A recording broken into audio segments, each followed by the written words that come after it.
Chris Pratt's weight loss transformation is probably the most impressive that we've seen in Hollywood, but should you do the same? And what can we learn from Chris's transformation to help you along your weight loss journey? And that was happiness at that time. And now it's the exact opposite.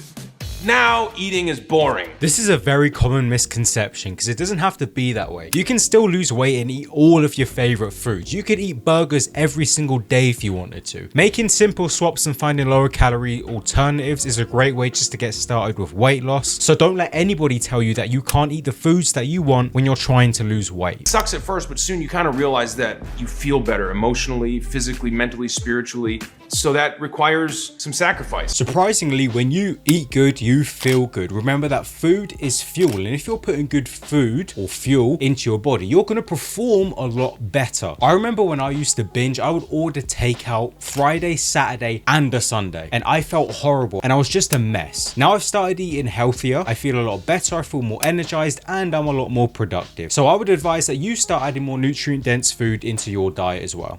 The first transformation of my body to become Star-Lord was the hardest because I had the furthest to go. I was about almost 300 pounds and never really thought that I would ever be considered a candidate to play one of these sort of action hero kind of roles. Yeah, your first time losing weight is going to be very hard. You have little to no knowledge, and when you do go seek out knowledge, you have a million people telling you a million different things. What I recommend before entering your first diet is doing your adequate research, understand weight loss, understand how calories work, things like weighing your food. Have a strategic plan of attack before you go losing any weight. Master the basics, stick to your path and your plan, and you will be just fine. So that requires some sacrifice.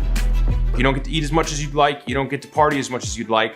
You get to work out a little more than you'd probably like. Exactly, Chris nails it. You see, dieting isn't just a temporary thing, it's lifelong. You don't lose all the weight and then revert back to your old habits. That just isn't how weight loss works. If you do that, that's how most people end up regaining back all the weight that they have lost. So set realistic goals, prepare yourself for gradual change over time, and remember, it's about creating sustainable habits that you can stick to for an extended period of time. But the reason it gets harder is I'm getting a little older. My body doesn't recover quite as quickly, but you know, I'm healthy.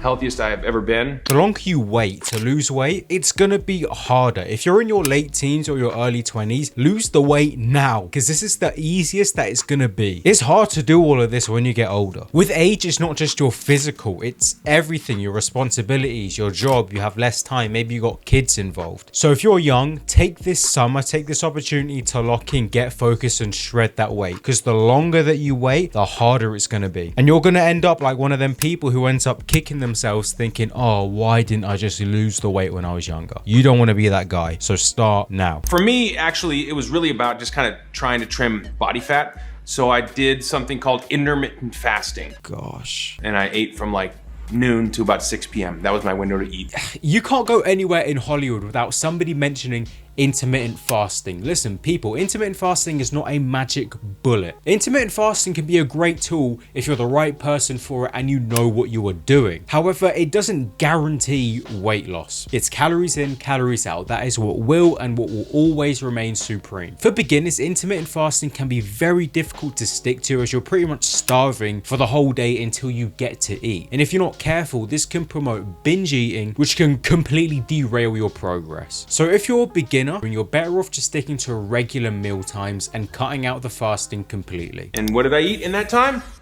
Pretty much just healthy, boring stuff. There was a lot of chicken breasts, there was a lot of lean protein, a lot of vegetables. I might have like corn tortillas with some eggs, a lot of avocado, good, clean, healthy fats. Finally, somebody in Hollywood doing something sensible with their diet. That is what we like to see. It's basic but effective, a lot of low calorie dense food, and that's what you need if you want to lose weight. I have nothing much to say. It's very simple, it's very basic, but it gets the job done. Now, I do have some small problems with this diet, but that will come in just a moment. But what I will say is that the more elements and the more complex you make your meals and your diet, if you're a beginner, you just make the process a whole lot harder than it needs to be. So stick to the basics.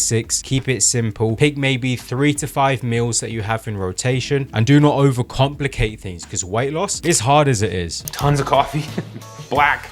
I'm like a cowboy, you know, I drink my coffee black. Coffee is a fantastic tool. I like to use it as an appetite suppressant, and I like leveraging my caffeine for a workout so I have a little more energy when I'm in the gym. Now, some tips for coffee: don't be drinking it too late and don't be drinking too much of it, because this can have some adverse effects on your weight loss. Also, use 0-calorie sweeteners and lower calorie creamers if you use them, just to keep the calories down in your coffee. Periodically, you gotta treat yourself with a cheat meal. And so for me, it's desserts, man. I go to my mother-in-law's house for Sunday family dinner, and I just go crazy on the desserts. And that's everything from ice cream and cookies, cake, pie. And I do about 7 days worth of damage, and I take about 7 days to pay that off. And at the end, get right into it. Oh, cheat meals. Now he's talking my language. You see, having a cheat meal every so often isn't going to ruin your progress, and you shouldn't feel guilty if you have one. It's what you do over the weeks and the months and the years that matter with regards to your weight loss. However, if you are craving a cheat meal every 2 to 3 days, then that's a clear sign that something is wrong and your calories might be too low, and you're going to have to go back to the drawing board. So if you do go out and have a cheat meal or fun meal, however you want to call it, don't punish yourself. The next day, don't drastically reduce your calories to make up for the damage that you've done, or don't do excessive amounts of cardio. So if you are going to go off plan, then just have fun with it. Enjoy it. Food is meant to be enjoyed. So don't feel bad if you treat yourself every now and again. Just get back on it the next day. In all honesty, I'm trying to eat slower. It's like I'm afraid someone's gonna steal it from me. My dad. I think my dad's gonna come and take my chicken. It's my chicken.